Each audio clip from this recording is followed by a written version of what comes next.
Her Excellency, Madame Angeline Ndayishimiye, the First Lady of the Republic of Burundi. Mes chers sœurs, Excellences, Première Dame africaine, Monsieur le Président du Conseil d'administration de la Fondation Merck, Honorable PDG de la Fondation Merck, Dr Racha Kalej, distingués invités, Mesdames et Messieurs, tout protocole observé. C'est un honneur pour moi et ma délégation de prendre part à la 9e édition de Merck Foundation Africa Asia Seminary 2022. C'est aussi une joie pour nous tous, je l'espère, de pouvoir nous rencontrer en présentiel après la période d'épreuve que le monde vient de traverser au cours des 2 dernières années. Permettez-moi, Mesdames et Messieurs, de commencer par souhaiter à la Fondation Merck un joyeux anniversaire de 5 ans.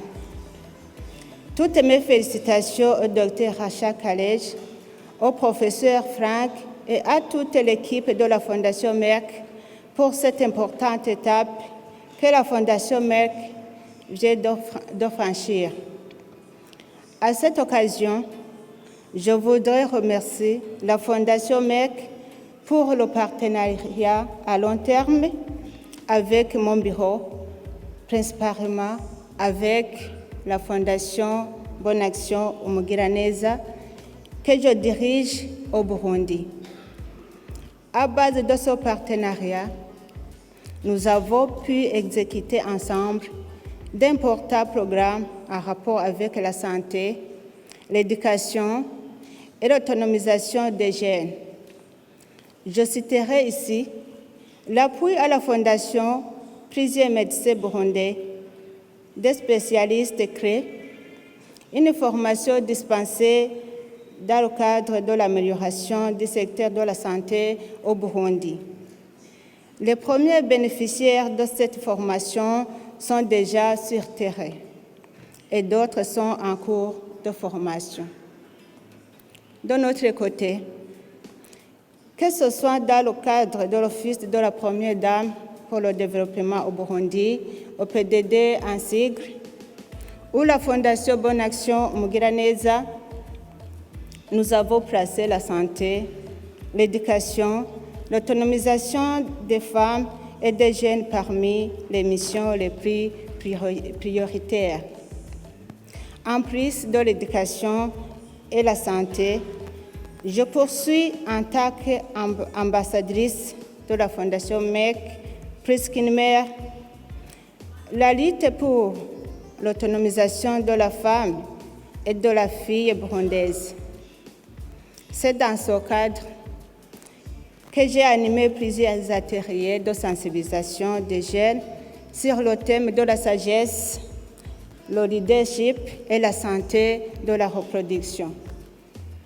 Cette année, alors que le monde célèbre la Journée internationale de l'hygiène menstruelle le 28 mai de chaque année, j'ai levé la voix pour briser toute forme de stigmatisation envers cet état physiologique naturel de la fille et la femme, après avoir compris que la mauvaise gestion de l'hygiène menstruelle peut constituer l'une des causes d'abandon scolaire pour les jeunes scolarisés.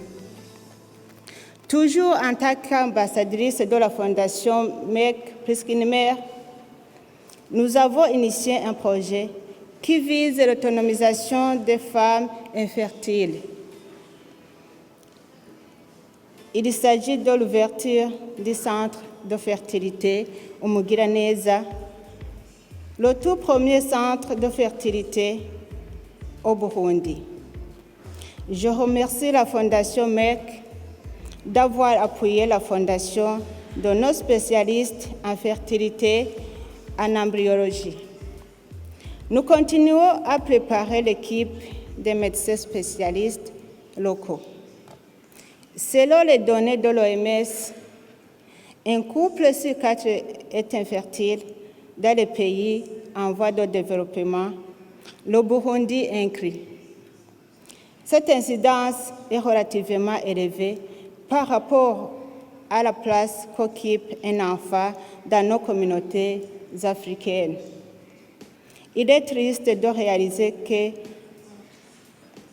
dans de nombreuses cultures, y compris la nôtre, les femmes sont constamment victimes de violences et de discrimination à raison de leur incapacité à avoir des enfants, bien que 50% de l'infertilité soit due aux hommes.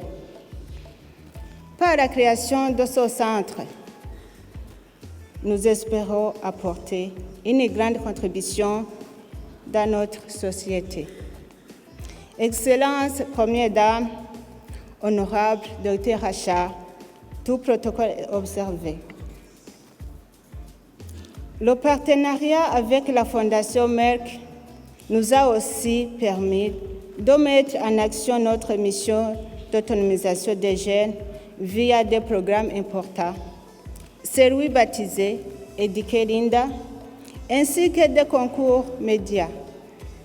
Le prix octroyé dans ce concours vise à encourager les jeunes talents pour être champions de la santé et autres aspects sociaux afin de créer un changement de culture dans nos communautés.